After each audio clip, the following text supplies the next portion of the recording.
everybody, welcome to Raising Vibrations with Simon today.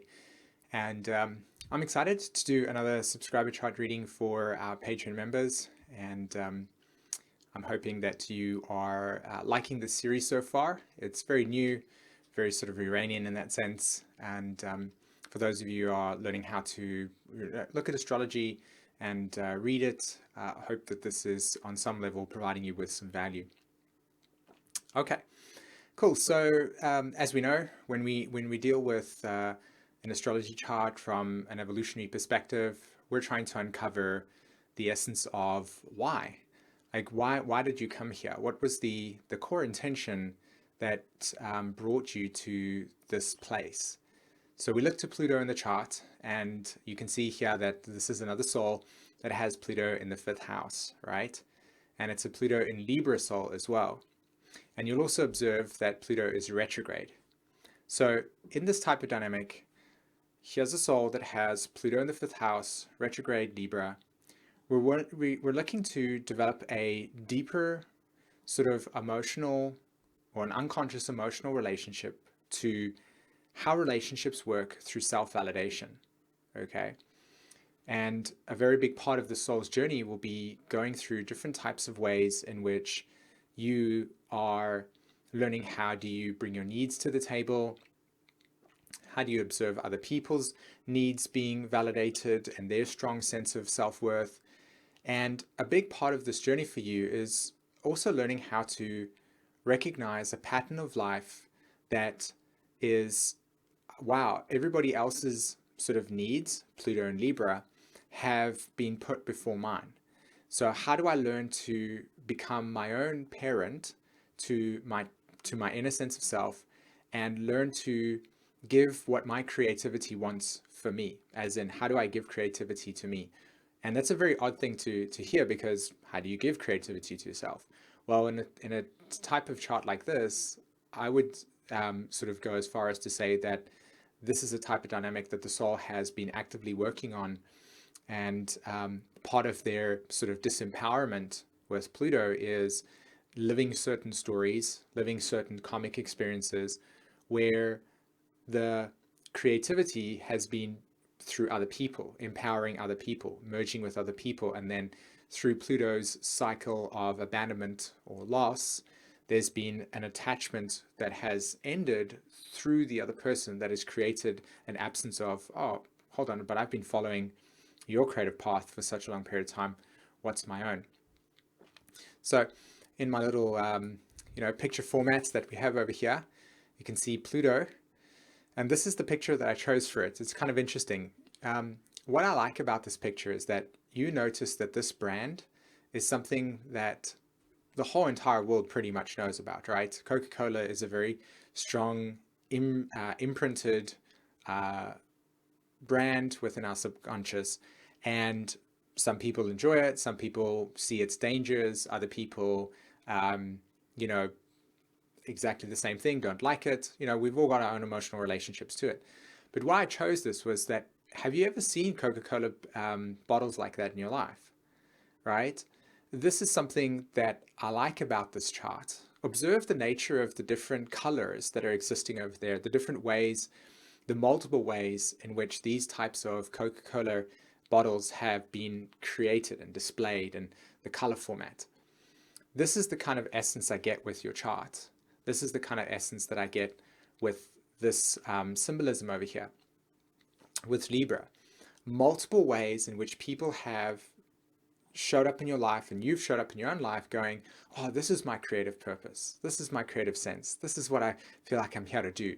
And because of the retrograde dynamic, there's a tendency to become very connected to something, very immersed with something, merged with something, and then sort of have the desire culminate just as fast as you merged with it. And it's like, oh, wow, that was fun. Okay, now what? Oh, that was fun. Wow, now what? Oh, this is my destiny. Oh, now what?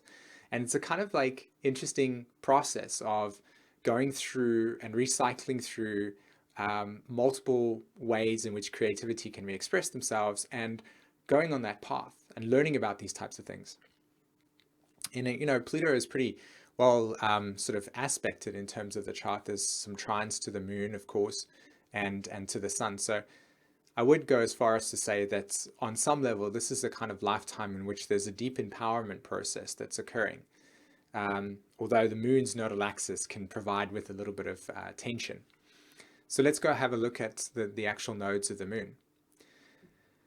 Something that I want to put across in this conversation is that, you know, the nodes of the moon are often perceived in astrology as a direction that we embark on and that we must actively pursue and in some way work towards, work on in that way.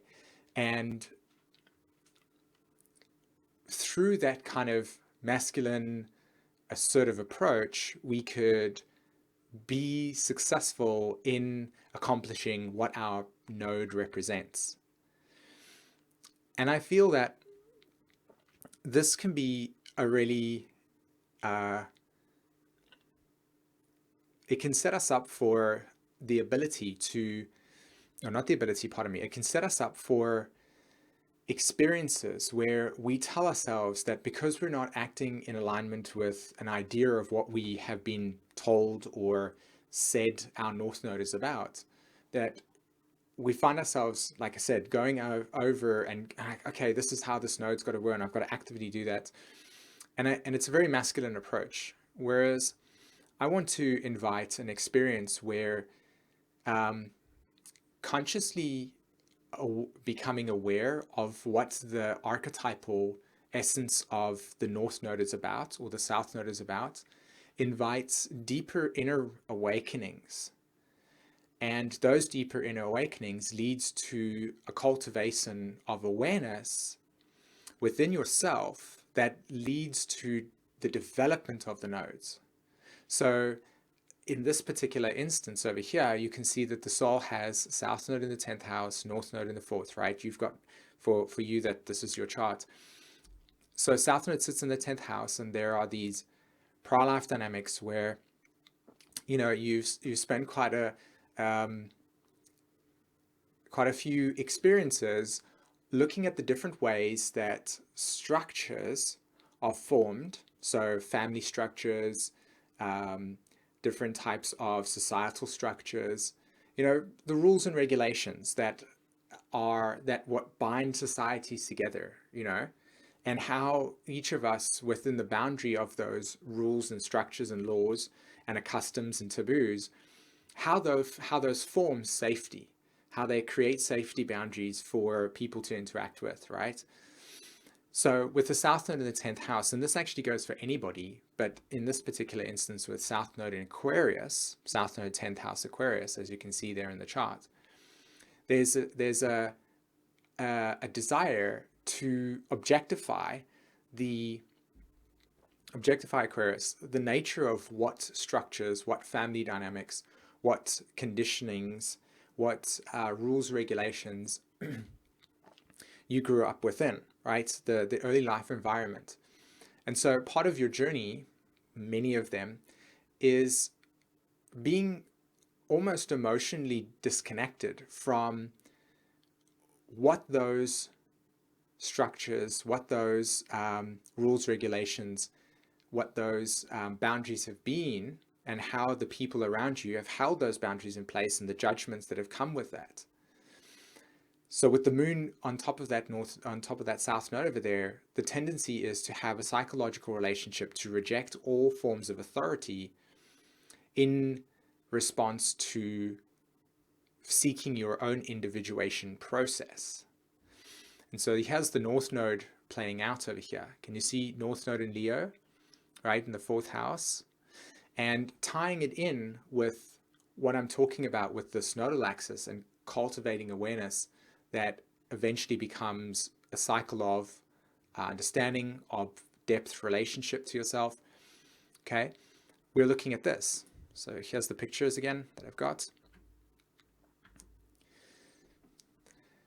Notice there, this is like the divine feminine principle, and there's this womb. And in the center over there is this heart-centered light, okay? And the heart and the womb is what I feel so intuitively about this chart, okay, about the North Node, is that you are actively searching, actively wanting to learn about yourself through cultivating a heart-centered sanctuary within yourself. So things like self-care are a very important part of this evolutionary journey.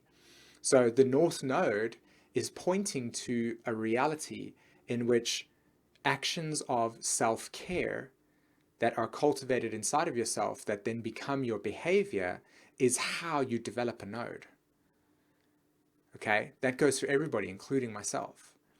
And the more that we can connect with that, the more that you can connect with the essence of what I'm meaning here, I feel that there can be a wonderful opportunity for us to actually see not only the developing awareness and experiences of what it means to access a nodal axis in our charts, i.e. what the nodes mean for us, but also to awaken a part of ourselves that exists outside the realm of the finite ego, right? This personality that we have here, but to actually observe that this is a multi-lifetime story.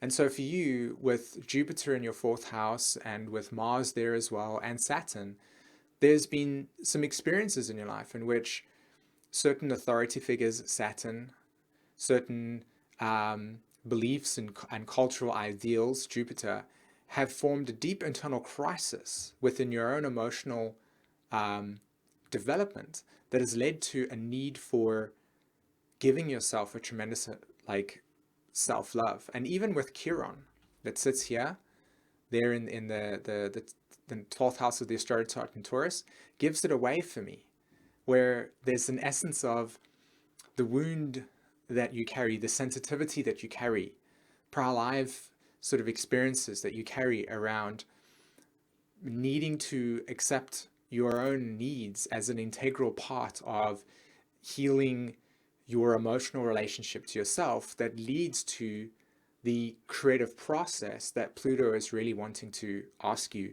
to understand with Pluto in Libra. So Pluto says, validate your needs at a creative process.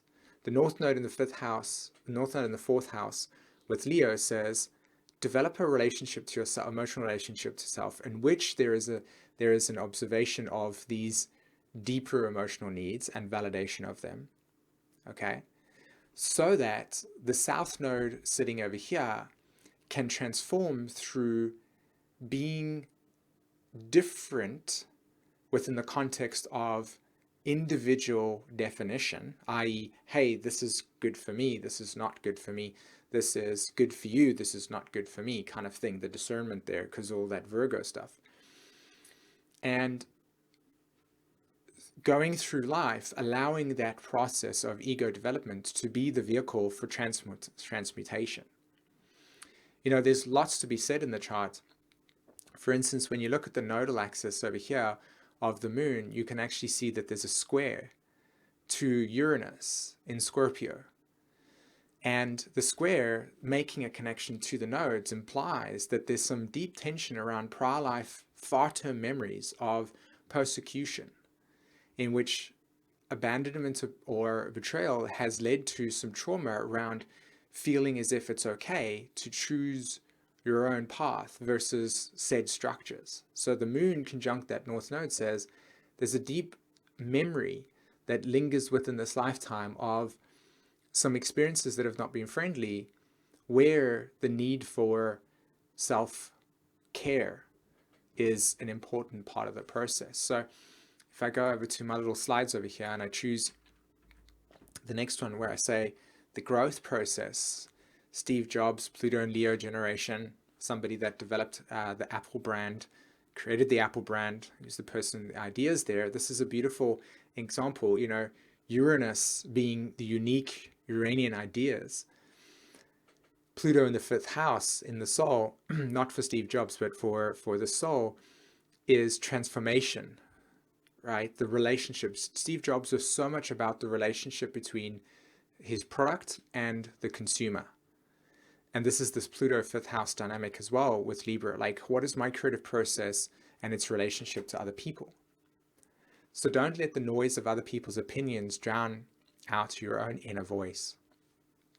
And I love it because it really plays a profound connection to Uranus in the fifth house over there as far-term memory, in which persecution has come through betraying other people because of choosing yourself. So your Gemini your Gemini sun sign in the first house says express opinions, and then it opposes the Neptune in the seventh, says, oh, but I have some sort of spiritual distortion around other people telling me that their belief system is what I should choose to believe versus my own opinion, opposition. And then you see these squares that take place with Neptune North Node there as well, or should I say, Neptune Mars, pardon me there, and Neptune Saturn, and also over here Sun squaring Saturn and Mars. So there's a lot of tension around a sort of personal crisis around truth that the soul feels that is trying to work with, and you're trying to work with. And so cultivating a loving inner womb where your safety and sanctuary is supported by you gives you the opportunity to not let the noise of other people's opinions drown out your own inner voice. So where is your potential? Like where is the process of gift? Social, cultural, and humanitarian committee. Maybe not the committee part, but social, cultural, and humanitarianism. It's such a beautiful essence in your chart. It's unbelievable. Look at this beautiful trine that sits between your South Node and your Moon in Aquarius in the 10th house. Society, social reform. Okay, you're the person that shows up and says, I will not stand for oppressive behavior. I will not stand for judgmental, defining characteristics that represses humanity's essence of expression. You know, Aquarius, all about the humanitarian events. And it trines the Pluto, which on a soul level is something that is deeply part of your mission here, you know. And because the South Node sits in this 10th house, it says you want to be a part of it. You recognize that this is a part of you. And even your moon sign sits there and says you emotionally identify yourself through this context. So when you see this beautiful trine that sits here between the moon South Node and your Mercury and your Venus, you can see that there's this essence of values, this essence of essential need for caring for yourself that is important, but also the nurture and caring for the overall structure of society and its well-being. And so being deeply responsible for important, balanced, fair, equality types of dynamics is a very profound gift that you carry, and that actually can be seen by a lot of people as an innate gift, like an innate capacity for yourself. So if you ever feel as if like life is not really going for you in the sense, consider looking at how you feel towards humanitarian events and how you can sort of contribute Uranus in the 6th house to humanitarian events, literally. Like how can you serve in that sense for the greater good of experiences that is ultimately coming from the nurturing of the womb. Okay, well, thanks so much for letting me do a chart reading for you, and thanks for everybody on YouTube that's listening to this and watching it. I really hope that this is inspirational. You know, if you want your own chart read, come check out what I'm doing on Patreon. I'm currently doing all my work over there at this point in time. So if you would like to know more about it, in the description there's a link. Other than that, guys, write in the comments, say what you have to say. I'm super excited to engage within you. Other than that, have a wonderful week. Take care. Bye-bye.